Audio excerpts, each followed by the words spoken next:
ರೇಣುಕಾಸ್ವಾಮಿ ಕೊಲೆ ಕೇಸ್ಗೆ ಪ್ರಭಾವಿಗಳು ಎಂಟ್ರಿಯನ್ನ ಕೊಡ್ತಾ ಇದ್ದಾರೆ ಅನ್ನುವಂತಹ ಮಾಹಿತಿ ರಿಪಬ್ಲಿಕ್ ಕನ್ನಡಗೆ ಲಭ್ಯವಾಗ್ತಾ ಇದೆ. ದರ್ಶನ್ ಬಚಾವ್ ಮಾಡುವುದಕ್ಕೆ ಸ್ಕೆಚ್ ಅನ್ನ ಹಾಕಲಾಗ್ತಾ ಇದೆಯಾ? ಸದ್ದಿಲ್ಲದ ಕೇಸ್ನಲ್ಲಿ ಹಸ್ತಕ್ಷೇಪವನ್ನ ಮಾಡ್ತಾ ಇರೋದು ಯಾರು ಅನ್ನುವಂತಹ ಪ್ರಶ್ನೆಗಳು ಉದ್ಭವ ಆಗ್ತಾ ಇದೆ. ಎಸ್ಪಿಪಿ ಬದಲಾವಣೆಗೆ ಸರ್ಕಾರದ ಮೇಲೆ ಒತ್ತಡವನ್ನ ಹೇರಲಾಗ್ತಾ ಇದೆಯಂತೆ. ರಿಪಬ್ಲಿಕ್ ಕನ್ನಡಗೆ ಉನ್ನತ ಮೂಲಗಳಿಂದ ಮಾಹಿತಿ ಲಭ್ಯ ಆಗ್ತಾ ಇದೆ. ಹೇಗಾದ್ರೂ ಮಾಡಿ ದರ್ಶನ್ ಬಚಾವ್ ಮಾಡೋದಕ್ಕೆ ಎಸ್ಪಿಪಿಯ ಬದಲಾವಣೆ ಮಾಡೋದು ಅನಿವಾರ್ಯನಾ ಸರ್ಕಾರಕ್ಕೆ ಅನ್ನುವಂತಹ ಪ್ರಶ್ನೆಗಳು ಇದೀಗ ಕಾಣೋದಕ್ಕೆ ಶುರುವಾಗಿರುವಂತದ್ದು. ಆರೋಪಿ ನಟನ ಆಪ್ತ ರಾಜಕಾರಣಿಗಳಿಂದ ಒತ್ತಡಗಳು ಇಲ್ಲಿ ಹೇರಲಾಗ್ತಾ ಇದೆ ಸರ್ಕಾರಕ್ಕೆ. ದಕ್ಷ ಅಧಿಕಾರಿ ಪ್ರಸನ್ನ ಕುಮಾರ್ ಬೇಡ ಅಂತ ಹೇಳಿ ಪಟ್ಟನ್ನ ಹಿಡಿದಿದ್ದಾರಂತೆ. ದರ್ಶನ್ ಪೊಲೀಸ್ ಕಸ್ಟಡಿಯಿಂದ ಬಿಡಿಸೋದಕ್ಕೆ ನಾನಾ ಕಸರತ್ತನ್ನ ಇಲ್ಲಿ ನಡೆಸಲಾಗ್ತಾ ಇದೆ ಅನ್ನುವಂತಹ ಮಾಹಿತಿ ಉನ್ನತ ಮೂಲಗಳಿಂದ ರಿಪಬ್ಲಿಕ್ ಕನ್ನಡಗೆ ಲಭ್ಯವಾಗಿರುವಂತದ್ದು. ಪ್ರಸನ್ನ ಕುಮಾರ್ ಅವರು ಏನಿದ್ದಾರೆ ಎಸ್ಪಿಪಿ ಅವರು ಬಹಳ ಒಂದು ಕಡೆ ಪ್ರಭಾವಿಶಾಲಿ ಅಂತಾನೆ ಹೇಳ್ಬೋದು. ಅದೇ ರೀತಿಯಾಗಿ ನ್ಯಾಯ ಕೊಡಿಸುವಲ್ಲಿ ಎತ್ತಿದ ಕೈ.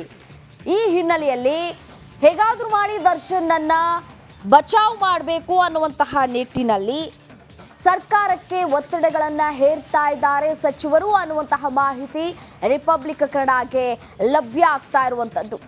ನಟ ದರ್ಶನ್ ಕೊಲೆ ಕೇಸ್ನಲ್ಲಿ ಸಿಲುಕಿರುವಂತಹ ಹಿನ್ನೆಲೆಯಲ್ಲಿ ಸಾಕಷ್ಟು ಒಂದು ಕಡೆ ಬೇಕು ಬೇಡಗಳ ಕುರಿತು ಚರ್ಚೆಗಳು ಕೂಡ ಆಗ್ತಾ ಇದೆ. ಇದೇ ವಿಚಾರಕ್ಕೆ ಸಂಬಂಧಪಟ್ಟಂತೆ ಮತ್ತಷ್ಟು ಡೀಟೇಲ್ಸ್ ಕೊಡ್ತಾರೆ ನನ್ನ ಕಲೀಗ್ ಅಜಯ್ ಫೋನ್ ಸಂಪರ್ಕದಲ್ಲಿದ್ದಾರೆ.